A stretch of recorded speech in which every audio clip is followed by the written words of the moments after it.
This EV was made for pure driving bliss. Will Alpine finally be coming to the USA? Stick around to find out.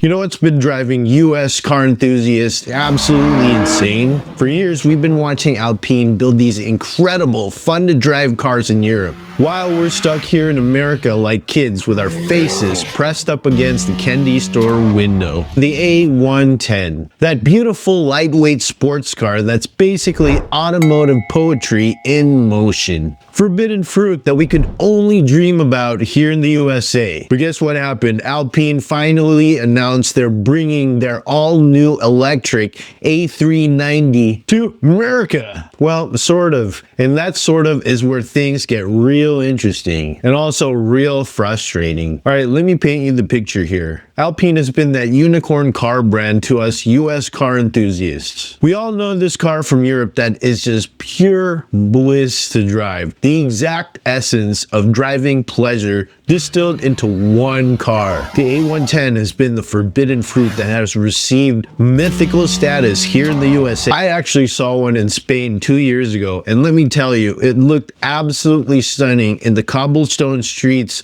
of medieval Segovia. It was definitely like seeing a unicorn in the wild. Now, Alpine just dropped their second electric car, the A390. And this isn't just some fettled version of an existing Renault model, like the A290 hot hatch. Nope, this is a standalone car that Alpine designed and engineered themselves. They're calling it a racing car in a suit, which honestly sounds like a whole lot of marketing fluff to me. But when you look at what they've actually built, they might not be wrong. First, let's talk about what makes this thing special, because honestly, it looks absolutely incredible. I absolutely love that sport-backed SUV design. It's got that perfect blend of practicality and style that we've been begging manufacturers to get right. The interior, wow, funky French design everywhere that's both futuristic and sporty. Though I have to call them out on one thing: the screen is oriented the wrong way. When will manufacturers learn that we want to watch movies and play games in our cars? Come on, Alpine. This thing has a tri-motor setup. One motor in the front and two for each wheel at the rear. They call it Alpine Active Torque Vectoring, and it's supposed to deliver thrilling cornering precision. The performance is also quite impressive. We're talking up to 470 horsepower and 595 pound-feet of torque. That's in the GTS trim, with 0 to 62 coming in at 3.9 seconds. Battery tech is impressive too, with an 89 kilowatt hour battery pack that's designed and manufactured in France, not just assembled there with Chinese cells. It's got up to 345 miles of range, 190 kilowatts fast charging, and here's the kicker: it has bi-directional charging as standard. You can literally power your house with this thing or sell electricity back to the grid. Now here's where my excitement turns into pure frustration. And this is the massive problem that I mentioned in the beginning of the video. Alpine planned to enter the US market with the A390 as early as 2027. They were finally gonna give us Americans a taste of that Alpine magic that we've been craving for years. But then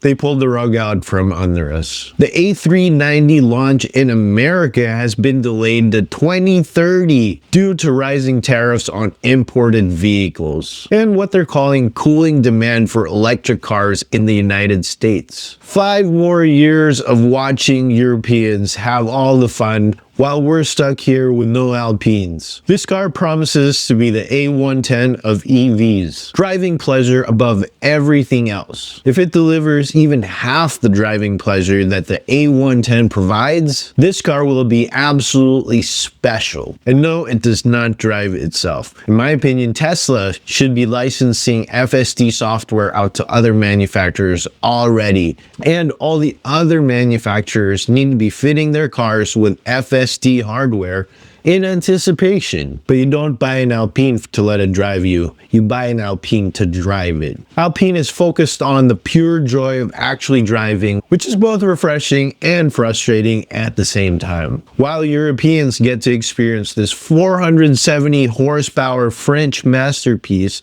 that makes other premium EVs look boring, we're stuck waiting until 2030, if it even happens at all. The pricing is expected to be around $75,000 to $85,000 here in the United States. That puts it in serious luxury EV territory, competing with the likes of the Porsche Macan Electric, the BMW iX, and the Audi e-tron GT. This car could be the perfect antidote for boring electric crossovers. It's got the performance, the range, the charging speed, and most importantly, it's got that Alpine DNA that prioritizes driving feel and engagement over raw power. It's proof that EVs can have soul. So what do you guys think? Would you prioritize driving feel over raw power? Let me know in the comments if you want to see the Alpine here in the USA. Thanks for tuning in to AK's Thoughts. Go ahead and hit the like button and subscribe. Peace.